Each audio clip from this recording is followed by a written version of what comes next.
teaching kids at an early age. Are you one of the speakers, Vera? Yeah, I am. Okay, I'll reach out to you so we can spend some time I together. would love to do that. I Me too. really, really would. All right. Okay, awesome. I'm gonna go. I'm gonna take the break, but I wanted to say that to you. Thank you. Yeah.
All right, welcome back, everybody. We're going to start getting set up for our panel. So if you are on the panel, if you can come on camera so it's easy for us to grab you and spotlight you, I would greatly appreciate that. Welcome to all the people who came in during the chat, or during the break, rather. And we will get everybody up here.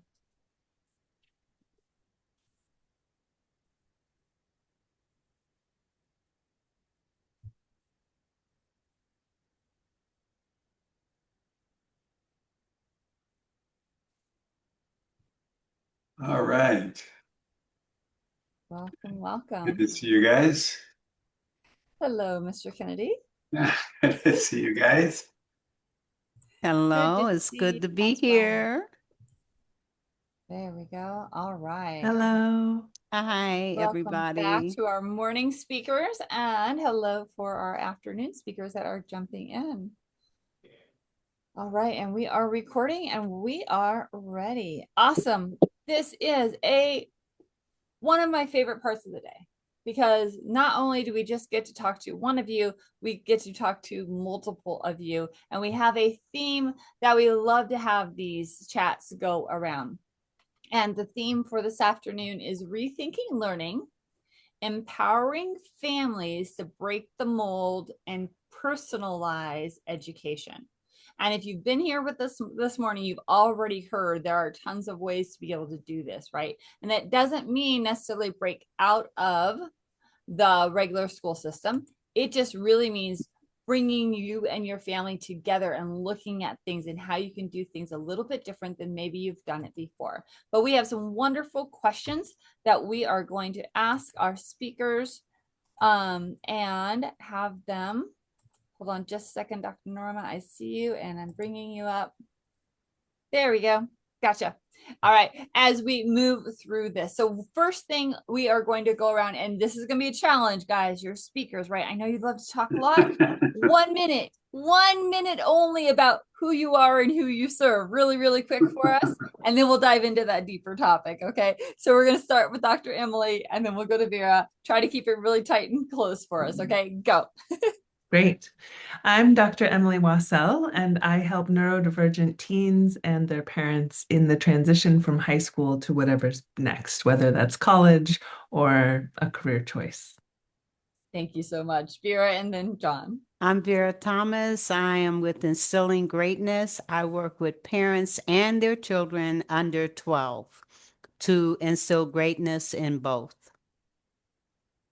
Thank you so much, John, and then Timothy. Yeah. John Kennedy, neuroplastician. I basically help anyone rewire their brains to be more efficient and faster based on a program I developed for our military. I like to say it's easy enough for a 5-year-old, but tough enough for a Navy SEAL. And so when we rewire the brain to be better, faster, we learn better at any age, regardless of what's holding us back. Beautiful. Timothy is the Dr. Norma. Timothy Stuetz, and I help everyone from womb until the time they leave this planet fulfill their full potential with everything from fairy tales to meditation to Tai Chi, Qigong, and other modalities. Thank you so much, Dr. Norma. Confirm you can hear me? Okay, great. We've got an echo, though. Echo. Do you have two? Oh, there's the one I want. Let me just turn this one off. Okay. I told you I had computer problems. Ooh. Oops. Just Turn the wrong one off. let me find her. She must have turned off the wrong one. I'm here. I think I see her, yeah, in the Yep, I see her in there. participant list. Okay. We had that one spotlighted, and then she changed, so we're bringing her back now. I had one, I had two, I had one. Anyway, I'm Dr. Norma Hollis. I'm an authenticity expert. I am a former educational Head Start director, early childhood program, an advocate. I love children, have been working with them, and I help parents, organizations, and individuals, particularly coaches, become more authentic in the things that they do. Beautiful. Dr. Norma, can you turn your camera on for us? I thought it was. I'll try. I keep talking. I told you I have problems here, so I'll see if I can get them. No problem. All right, so we're going to jump into our first question, our first idea. And the way we do this is we want to make sure everybody has a chance to talk, but everybody can just kind of jump in wherever you feel drawn to answer the question. So the first question is, many parents feel pressure to fit their child into a system that might not actually fit them. What do you think families most need to understand about learning and growth and success that traditional education often overlooks? I could start. I think one of the things that parents, they fall into the pattern that learning has to be linear, right? We have different stages, we have different grades, we have different, math, we have English. And I think that if parents understand that, especially if they're homeschoolers, they can make it an exponential experience, right? They can bring in so many things. They can bring in the emotions. They can bring in so many external things to help kids. They can get them outside, get with kids. So the parents really, once they can understand that it's kind of up to them and there are no limits, I think it actually can free them a little bit, relieve some of that stress that they have to follow a set curriculum. And when parents are aware by observing their children, they can better understand their learning style and understanding in the school system, just like John said, it's so linear. When kids learn from a multitude of ways and exposing them to those many different ways, whether homeschooling or within education, within our systems, what parents do at home can help with that learning process, especially if you observe your child and he or she seems to be geared more towards the arts, the right brain, then do things that's going to enhance that. If you find your children focus more on auditory, then do things to enhance that. And so parents just need to be more observant of what's going on with their children, because after all, your parents are your child's first teacher. Mhm. Yeah, I would one of the also ways, add, go ahead, Timothy. I was going to say one of the ways they can do that is to play with their children and provide opportunities where the children feel safe to talk, whether it's just going for a car ride, playing with them at a playground, and just children open up when they feel safe. Yeah. I think I think it's critically important that your child is at the right school. And I think, elementary school, you might not know what the right school is, but as they get older, it's really important for parents to understand that there is a huge, huge, huge spectrum of what types of schools are out there, what type of curriculum is out there, what type of teachers are out there, the values of these different systems, the values of these school boards, and that in my experience, I find that some students, by the time they come to me as teenagers, have real damage, right? I work with students who've been told, you won't go to college. You're not smart enough to read that book. You can just listen to the audiobook because you can't read it. And telling those things to a really young student can be really damaging. Yes. So in my opinion, I think it's really important to find where your child is thriving. And the older they get, the more critical that is, right? By the time they're in high school, it truly could be deadly for them to be in a place where they don't feel seen, where they don't feel safe, where they don't feel like they're thriving. And, I said earlier, I'm in Italy, and part of the reason I'm in Italy was because my son was experiencing horrendous bullying. We were in a district that didn't value science. The budget for the schools were being cut. We had all kinds of violence locally, and I dropped everything and moved him halfway around the world to find a school where he's happy. And some may say that's a little extreme, but at 13, he is happier than he's ever been in his life because we took that huge radical action to find the right school for him. So I think sometimes parents feel like, oh, I went through it. My high school days weren't great, but you just suffer through it.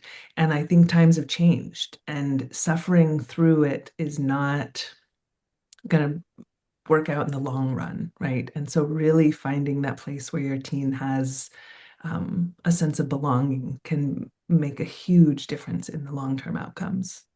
Where I like to go with that is so many people, if you talk about their values, they put their family at the top of the list. It's like, and most people, it's like God, self, family, well, God, self, wife, children. So children would be fourth. But at the same time, it's then if you look what they prioritize, it's like, oh, I'm prioritizing going out on Friday night. I'm prioritizing my job. Sometimes the job is like really important because it does provide for the family, but there's times where it takes apart. And what you did is you did the prioritization of your family, of your children, and you moved across the world to get that. And it's like that is an option. And so if family is like your top priority in the top list, like make sure you actually back that up. And if your children see that, because if you say, oh, no, you're my priority and you're getting picked, well, that's okay. Deal with it. Make that actually the priority that you stick with. Show your family that you are what you say as well. Amen. Amen. Mm-hmm. And such great perspectives. I mean, think about this, like, different ages, experience across the world. All of us, we're really looking for our families and for our children to have that support that they need. So yes, the parents think outside of the box. You might be stuck in the box for academics, but you can definitely think outside of the box for all the other different things. And Norma, we would love to bring you back, but you have to come off of camera before we can spotlight you. Yeah, I have to see your face. So we've been trying, but the being able to pin you doesn't show up until you're on camera. So Dr. Norma, come back when you can. And Emily, for I would like to, I recognize that I said your name incorrectly. I called you Wassell and you say it Wassell. So I would like to apologize for that. That's okay. That's okay. No, it is, but it's also appropriate that I recognize that. Ms. Wassell. Yeah, I was just going to say that I think. Anyway, let's jump into I think another question. It doesn't. Okay. I was just going to say that I think it's very empowering to involve your kids in those decisions and those discussions, right? Even when they're little, they can tell you what they like, what feels good, what feels safe. And I have to say the school that we eventually chose was the one that my son picked. So despite all of my trying to pick the right school for him, he knew what he wanted. And listening to that, honoring that, I would love for him to be doing more math and more English, and he wanted robotics and engineering and physics. And really listening to that and giving teens that power to really share what they want and what they feel is missing, I think is really important.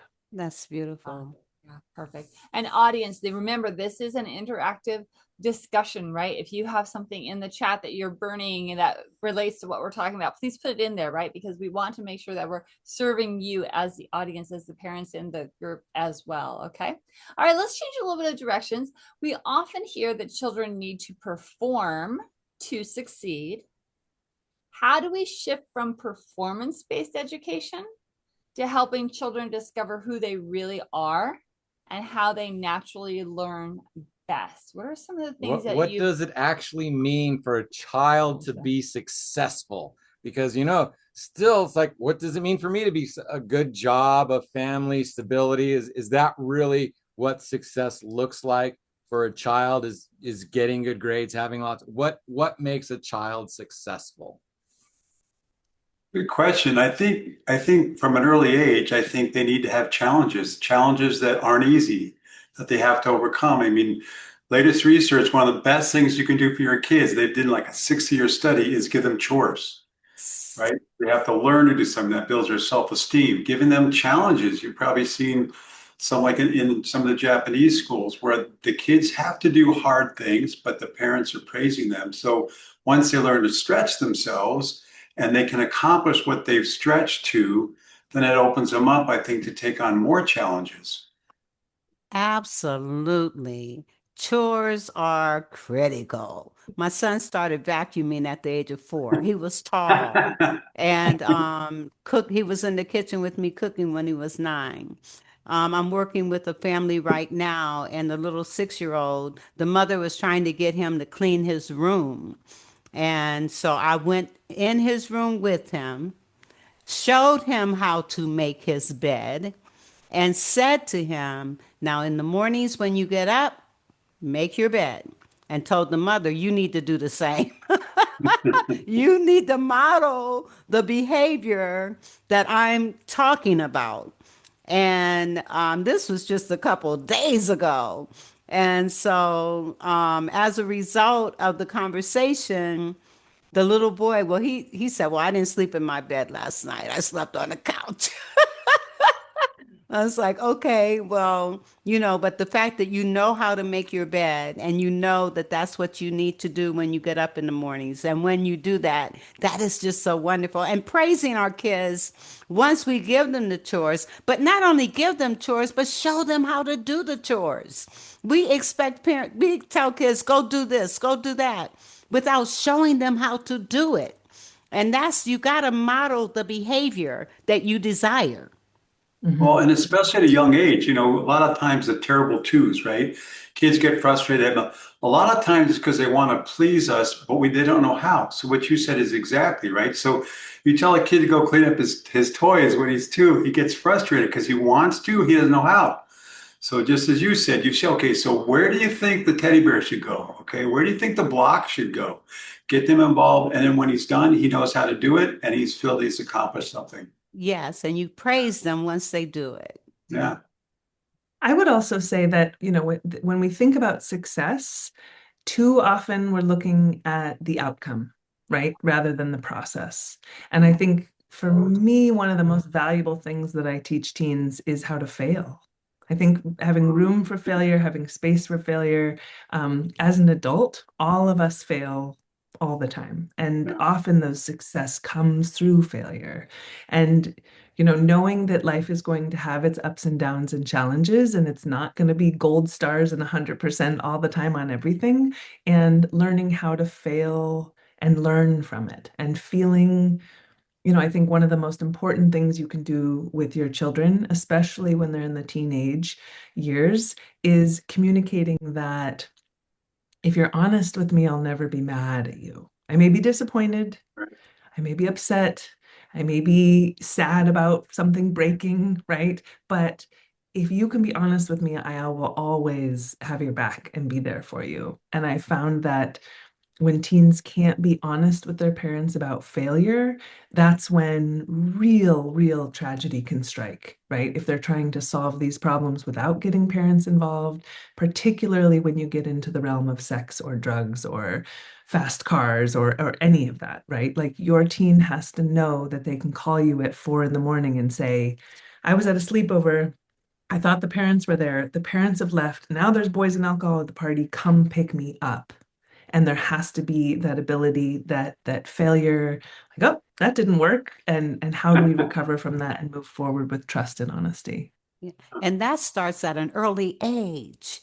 You can't wait until a child is in middle school or high school to start wanting them to communicate with you.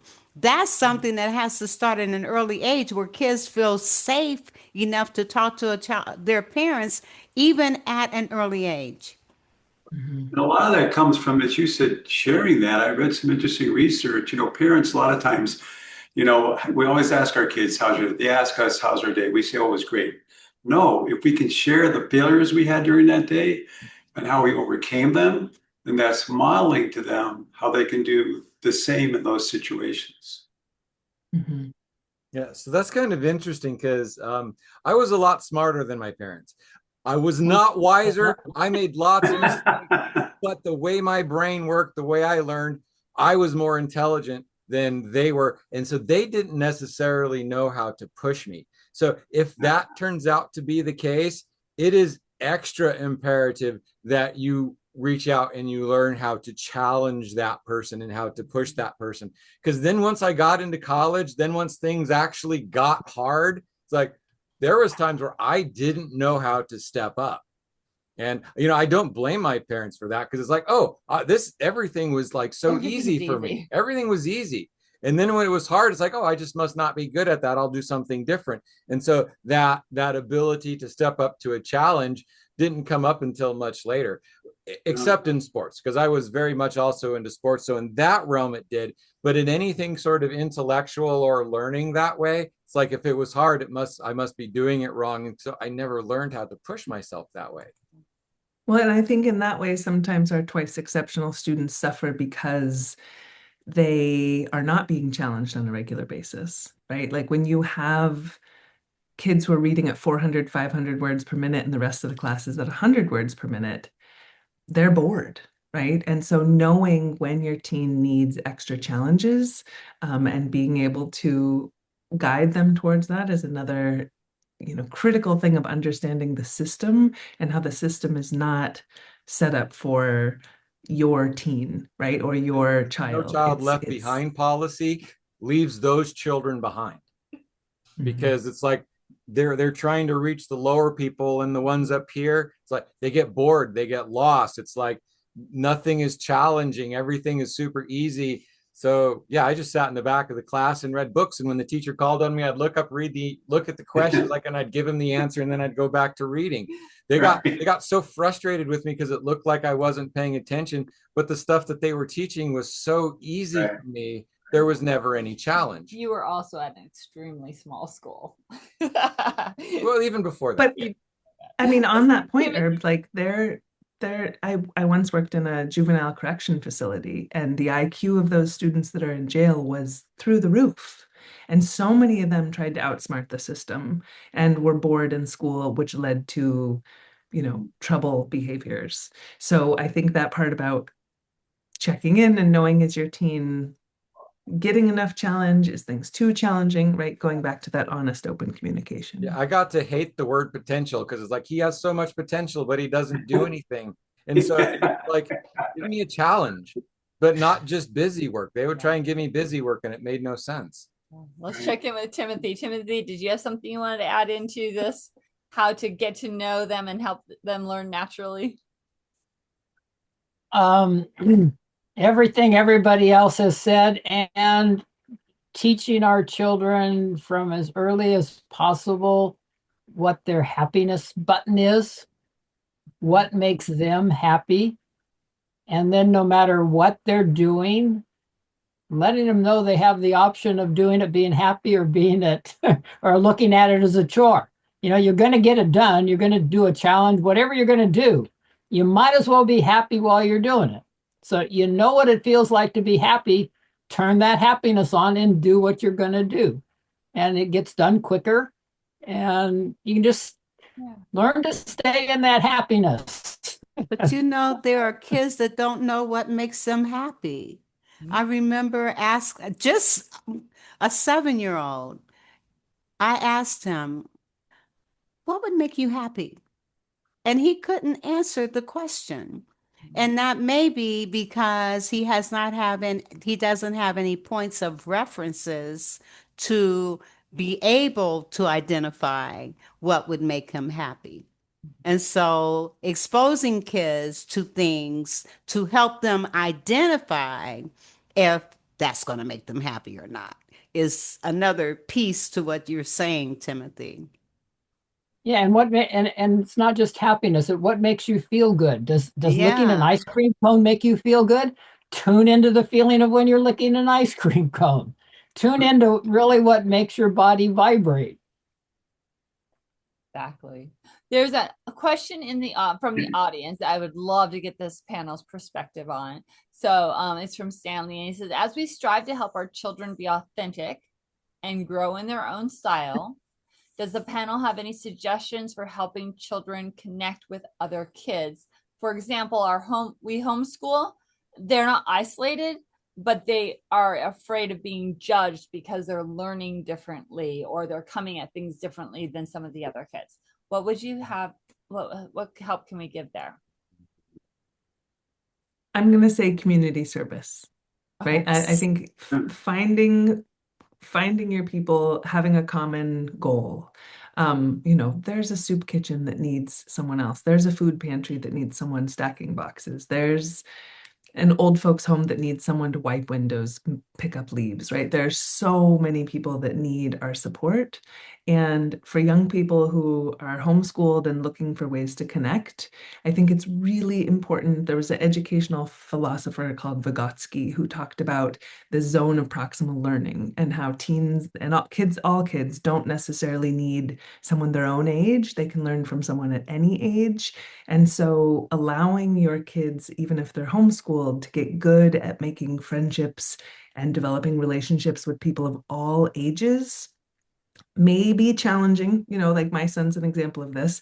When we were homeschooling him and he was like 8, he spent lots of time with a lady who's in her 70s. But now that he's 13, he can approach anyone and talk to anyone. So he learned those. He's also on the spectrum and struggled with communication. So it was really good for him to talk to a 70-year-old who could say, "Look at my eyes when you talk," because another 7-year-old was not going to give him that feedback. Excellent. And I want to actually second that and think about that, because it's one of the things we talk about when we were talking about, oh, my child's going to kind of be the weird one, right? Or they're going to be looked at differently. We talk a lot about that community service or those special groups that get together, the other homeschool groups and things that really, give them that space where they are learning kind of the same. But even just being out and about in the community with the park cleanups and things like that, it gives them that outlet. If you happen to be an entrepreneur family, double check and see if you can take them with you to those entrepreneur conferences and things like that, right? Because then they're also getting exposed to lots of different ages and ranges of speakers and things like that. When we first got into this, it was like really big vision that we had of actually starting our own brick and mortar schools. And one of the things that we wanted to do is we wanted to make our schools also old folks homes, and also start taking in veterans, because it's like, the veterans could work with the really rough and hyperactive kids.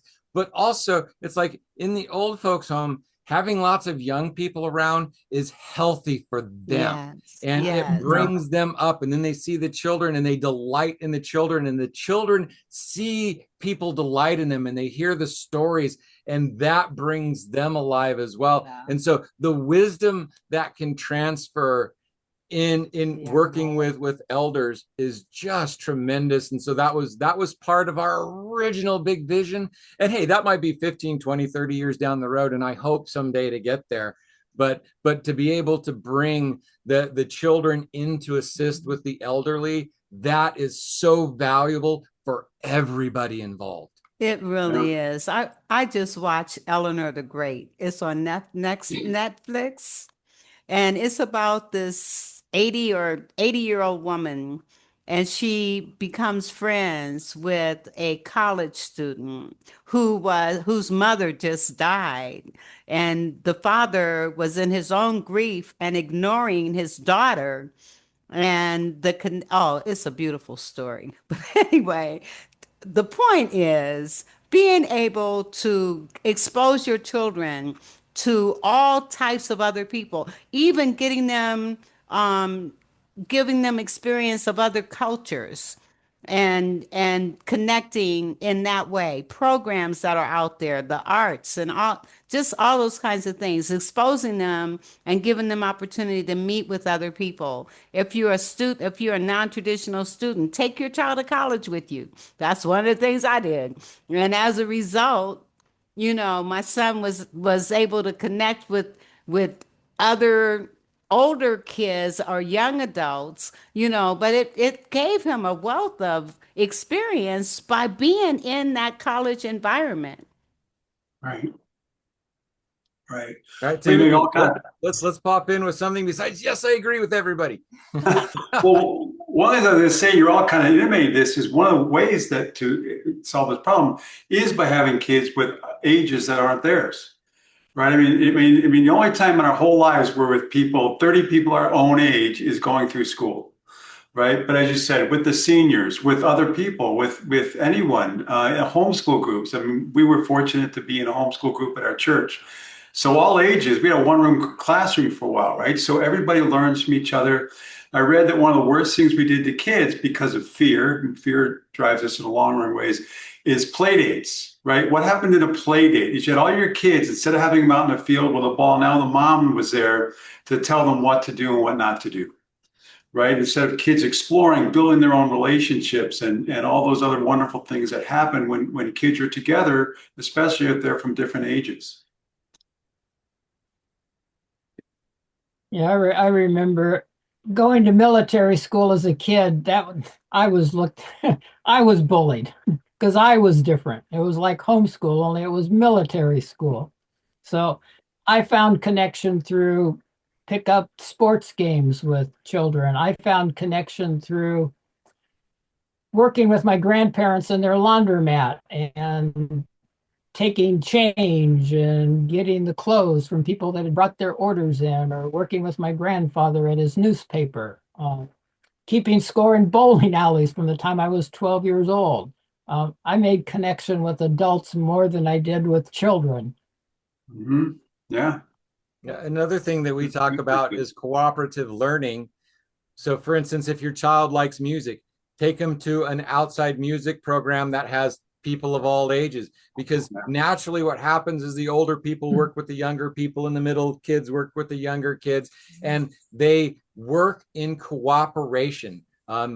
Sports leagues that are separated more on age, or anything like that, dance with across the plays, the getting up on stage, theater with across ages, where you're all working towards a common goal with people who want to be there. That does such amazing thing for a child's brain to see all ages, not just, oh, I have to stay within this range. Yes. All right, sounds good. So if a parent listening today feels overwhelmed or unsure whether they should trust their instincts about their child's education, what would you want them to remember? And we're, kind of hinting at this time for a change in that child's education. What do we want them to remember and trust? I would say you do know your child best, right? Like, here I am with a PhD. People assume I know. I don't know your child best. You know your child best. The child knows themselves best. I have to work to figure out who they are, right? And that in the same way that, like, when you had a baby, and that instinct towards what they wanted, what they needed, knowing that every child is unique and special and different. And this arbitrary system that was set up with grades and subjects is missing so much of what's required for real life. And so, I think sometimes parents, especially parents by the time they get to me, like I get students who are like, I want to go to an Ivy League. And I always ask them, like, why? What's on the other side of that? Like, the school isn't the destination. Getting A's, getting a diploma, none of that's the destination. Like, a happy, thriving life is the destination. And you as a parent have much more insight into that path and what that path is going to be. And especially as we're in this ever evolving, changing world where, the traditional quote unquote paths are not necessarily the only path by any means. I think it's really critical that you listen to that inner pull. I so agree with that. Yes. And that inner pull is very easy to listen to by just bringing your hands to your heart and breathing and learning how to get the messages from your heart, because your heart has 40,000 brain cells in it. It's not a polarity organ. It will never lead you wrong. And answers of yes or no from your heart, you're set. You can trust that. And getting kids to understand that is beautiful. So you're as a parent, you go to the school and you say, hey, my child is having issues and I'm really thinking about bringing him out because that's what's being told to me. And then the school is like, no, that's wrong. You can't do that. 27 years, she actually at the start she kind of counseled teacher or parents around that towards the end. She's like, you know what? I kind of think that I school's actually not the right. pushed a couple of parents towards it. It's like, go fly So with your child. as a parent, how do we give parents the courage to stand up to the school to do what's right for their children? Because some people, it's like they're so in the system is like, oh, your kids need to be in school. She was a teacher. This is how we felt. This is how we were raised. How do we help parents break that to actually do what's best for their children? Move to Italy. Move to Italy. There's Trust the heart no matter what it is guiding you to do, and ask for the small steps along the way.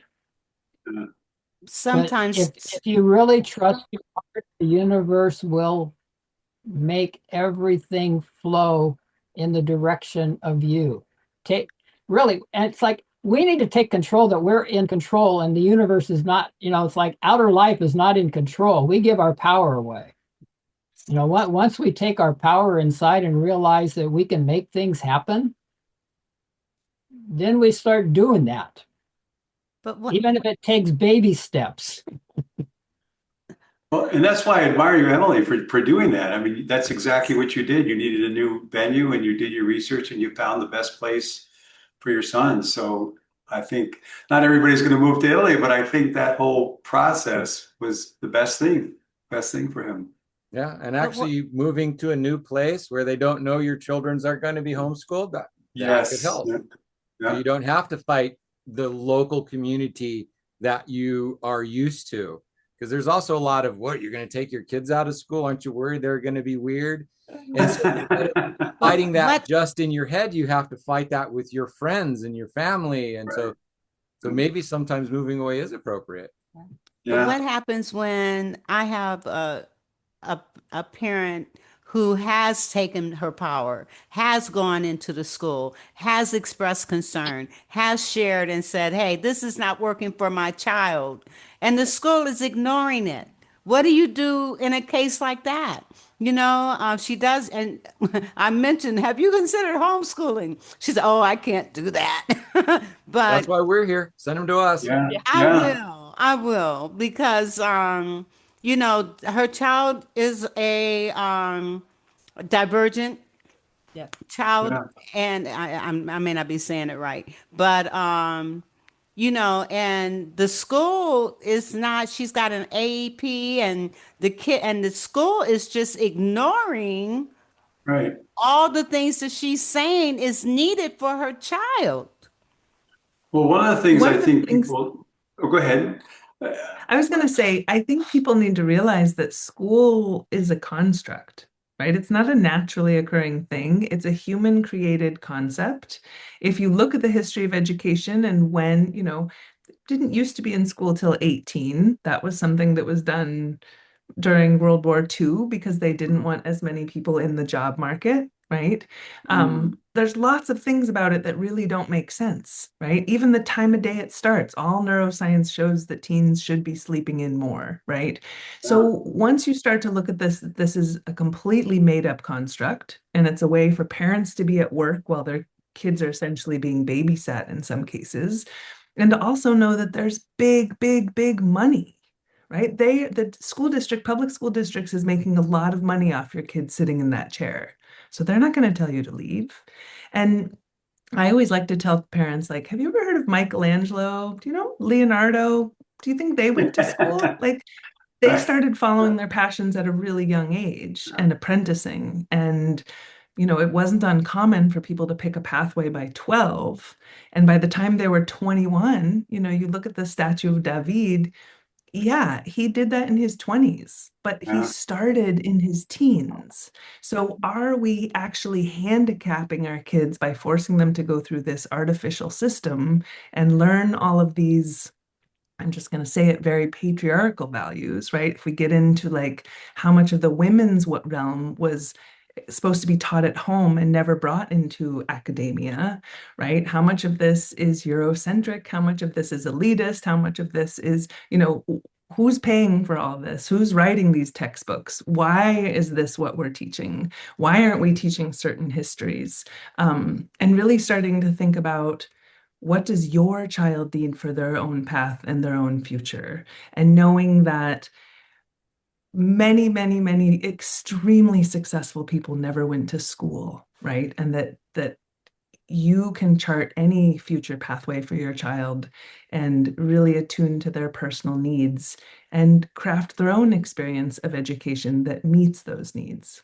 There wasn't public education for a lot of years in the United States. And it's actually really interesting because when public education was presented, the reason it was passed was because every child needs to be able to read the Bible. And so it was actually instituted as a religious kind of an institution. And then when the Carnegies and the Rockefellers started developing, and the Ford started developing the factories and the industrialization, they went to the Prussian model. They took it away from being able to read and to now the Prussian military model was about creating soldiers and people who obeyed and followed orders. So our education system wasn't created to teach children to learn. It was to teach them, again, reading, writing, and arithmetic, which is what you need to work in a factory. And we needed factory workers. And so our education system, the way it was developed was to create factory workers. And that's not appropriate anymore. It might be coming back soon, but right now it's like we don't have the industrial faculty, the industrial needs to have that kind of an education system, but we're still cramming it. And I was just going to say, and then definitely have her talk to Christine and her, because it's so easy to homeschool now. There's all this fear about it. I mean, even we homeschooled my daughter all the way up through college, and even then you still had to figure out the curriculum. I mean, it's so easy now. There's so many programs, there's so many groups, religious and non-religious, where she can get the support she needs. If that's where she wants to go. Yeah, and don't get overwhelmed with all of the options. That's kind of what happens. Like, what do I do? There's this and this and this and this. It's like, there's so many people that can help you, and we're just one of them. Well, I'm definitely going to have her contact Christina. Awesome. And her. Go back around. And one last message for our parents from this panel. Remember our topic, our main focus was rethinking learning, empowering families to break the mold and personalized education. Going to go around one last statement from everybody. How do we personalize? How would you recommend personalizing education for children? We're going to start with John, and then we'll go to Timothy. Well, we kind of said it. Personalize it for your child. Get to know your child. Get that trusting relationship going, and be sensitive to his feelings or her feelings and your own feelings. We've been talking about that. If what you're doing is not right, move on to something else. Awesome. Timothy, and then Emily. Spend 5 minutes in the morning and 5 minutes in the evening looking into one another's eyes in silence and appreciating the love and light and God within each other, and move out from life from there. Lovely. Emily? That's a hard one to follow, Timothy.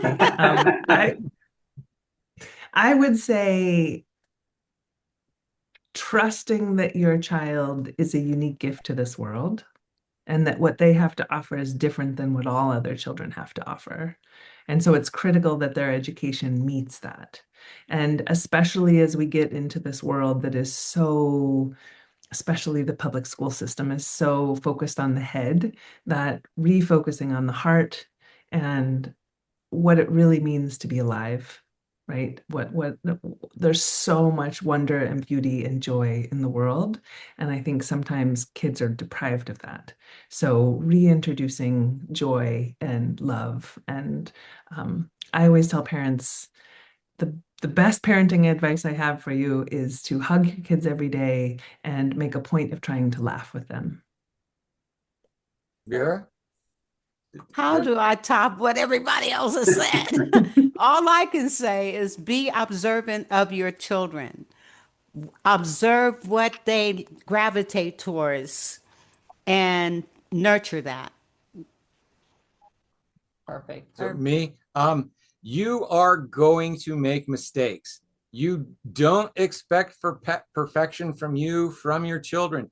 It's going to be messy. There's going to be mistakes. But if you learn from them, and if you show your children that, hey, I made a mistake and we're growing together, it's like, be that role model, model that. And then it's like, so much more will just follow from that, because you are your best teacher, your children's teacher, even if you're not educating them yourself. You taught them to walk. You taught them to talk. You know how hard it is to learn how to talk? And you did that. It's like it takes children 2 or 3 years. They babble words until they start to sound right. So it's like they are watching you. They are learning from you. Don't discount that. And when you make a mistake, it's like, make it and then own it. and then grow from it and show them that it's like that does not define you. Exactly. And I'm going to leave everybody with lead with curiosity. Where can curiosity lead you? What can it teach you? And what can it inspire you to do for you and your family? All right, everybody, jazz hands. Woohoo! We did it. Love having you all here. Thank you so much for sharing with us. We are again going to take that quick 5-minute break and reset. And thank you, audience, for being here. Thank you for putting things in the chat. Please continue to do that. And we will be back with our next speaker, which will be Miss Vera. All right, we'll see you in a couple.